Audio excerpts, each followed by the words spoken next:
President al-Assad performs the Eid prayers in Al-Hamad Mosque in Damascus.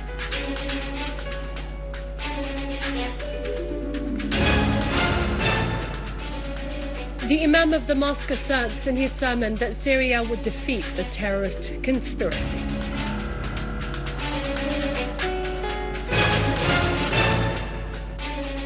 And several attempts of terrorist infiltration into Syria from Lebanon are defeated in Al-Hamad.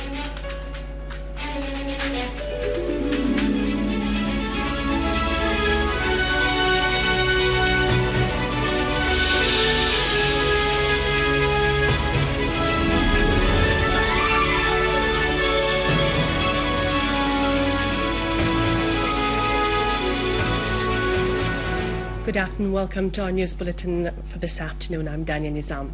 President Bashar al-Assad performed the Eid prayers in Al-Hamad Mosque in Mohajirin quarter in Damascus.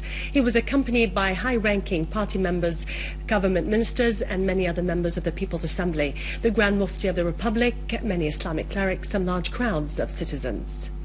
The President was welcomed by the Minister of Religious Endowments, the Grand Mufti, the Assistant Regional Secretary of the party, the Speaker of the People's Assembly and the Prime Minister. The prayers were led by Sheikh Mohammed Khair Gantos. The President and his companions listened to the Eid sermon in which Sheikh Gantos stressed the noble values of this religious occasion and the importance of spreading love and tolerance among all citizens.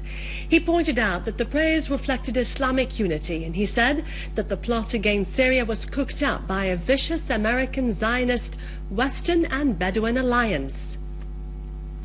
He asserted that the plot would fail. The Imam also called for objectivity, honesty, truth and rational thinking. This would consolidate peace, reform and security in our homeland.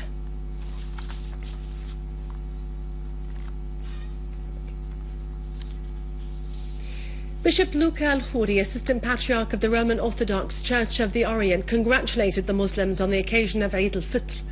His beatitude prayed to God to bring peace, happiness, dignity and victory to Syria and its people on this holy occasion.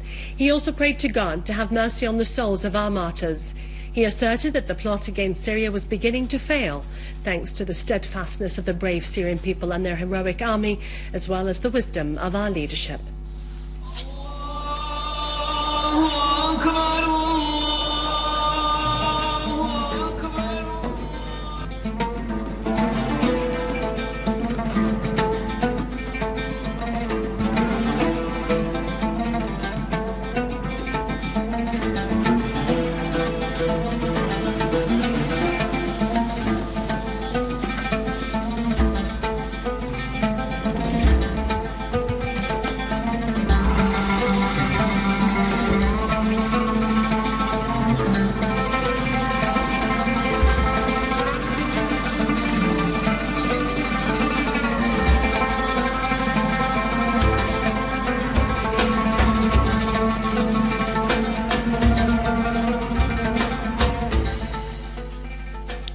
A unit of our valiant armed forces foiled several attempts by terrorist gangs to infiltrate into Syria from the Lebanese territory in the area of the Al-Hamad countryside. Our armed forces inflicted many casualties among the terrorists, while others ran away leaving their weapons behind. These attempts coincided with attacks by the terrorists against the people of Al-Hamad and Al-Husn. They also opened fire on the border guards on the Syrian side. Our forces returned the fire and caused the terrorists to sustain heavy losses. Our valiant armed forces continued their heroic operations to purge various areas in the governorate of Aleppo from armed terrorists. The people cooperated very closely with the army and gave information about the movements of the terrorists and their hideouts. The army inflicted heavy casualties on the terrorists, captured their weapons and ammunition, and defused several explosive devices. The army also clashed with mercenary terrorists near Al-Hamad Mosque. Units of our armed forces also carried out operations in several areas, killing and wounding a large number of armed terrorists. They also clashed with the terrorists in Al-Sulaimaniya quarter, killing and wounding many of them. In Al-Hasaka, our security forces staged an ambush against a terrorist group in a vehicle along the highway between Al-Qamishli and Al-Hasaka. 3 terrorists were captured with their weapons that included 20 Russian-made guns. They also captured 5 other terrorists in Abu Rasin near Al-Qamishli and confiscated dozens of machine guns and 1,000 gas cylinders, which the terrorists were trying to smuggle out of the country. In Latakia, Valiant armed forces carried out a heroic military operation in the countryside. They also purged the Kasab TV station from mercenary terrorists. They confronted terrorist groups that tried to cut off the Basit Kasab highway and caused them to sustain heavy casualties. A unit of our armed forces carried out a qualitative operation in Al-Hidak village in the Dar'a countryside, capturing a large number of mercenary terrorists and killing many others. Among them, Hussein Abdul Khuman, Hamza Hassan al-Hariri, Farhan Sulaiman al-Salamat, Hamza Yasin al-Hazmi, and Samir Abd al-Hamid al-Salamat.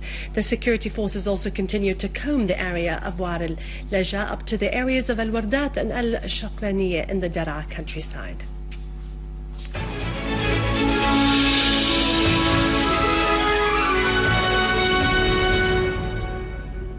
Dr. Qadri Jamil, Deputy Prime Minister for Economic Affairs, and Dr. Ali Haidar, Minister of State for National Reconciliation, asserted that national reconciliation remained a basic objective of the Syrian government. The visit of the Syrian government delegation to Russia is intended to discuss the question of accelerating the implementation of all the economic files related to the previous official visit to Moscow 3 weeks ago. Mr. Jamil told the Sana reporter that this policy was very serious and its fruits would appear in the field of the Syrian economy very soon. Russia proved its friendship to Syria in times of crisis. Dr. Ali Haidar asserted that the visit was aimed at discussing practical ideas to overcome the crisis and to consolidate the political process on the basis of comprehensive national dialogue among all the Syrians in order to achieve the comprehensive national interests of our homeland. The Prime Minister, Dr. Wa'il Halaqi, toured the health centers in Damascus. During his tour, he visited the wounded army personnel and riot police in the military hospitals and gave them his best aid wishes. He also listened to the recommendations of the staff working in the healthcare sector. The Minister of Health also reviewed with the Minister of Electricity, Imad Khamis, the situation of the electrical grid in Damascus and other governorates, in addition to the damaged stations due to acts of terrorism. At the end of his tour, the Prime Minister stressed the importance of the healthcare services and the electrical power sector, emphasizing that these two have been the most affected and targeted by terrorists.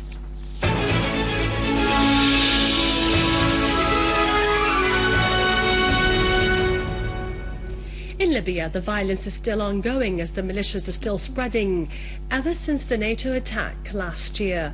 2 persons were killed and 4 others were injured when 3 booby-trapped cars exploded near the Interior Ministry building and other security buildings in the capital, Tripoli. The Libyan Interior Ministry said that the first car exploded near its administrative buildings in Tripoli, and 2 others went off near the Old Police Academy, killing 2 people and wounding 4 others. In Sudan, 31 persons were killed, including the Minister of Endowments, Ghazi al-Sadiq, in a plane crash that was transporting a delegation to the southern Kordofan province. The Sudanese presidency issued a statement that said a plane carrying al-Sadiq and his delegation crashed during the severe weather conditions outside the Talwadi village. On his part, the spokesperson for the Sudanese Aviation Agency announced that the 31 persons who were on the plane are killed. And with this, we conclude our news for today. For more news about Syria and the region, you can always visit our website in English, syriaonline.sy. And before I turn you over to our economic news with Vani, I'd like to express my deep Eid wishes for peace to our homeland, to our passion, to our beloved Syria. God bless.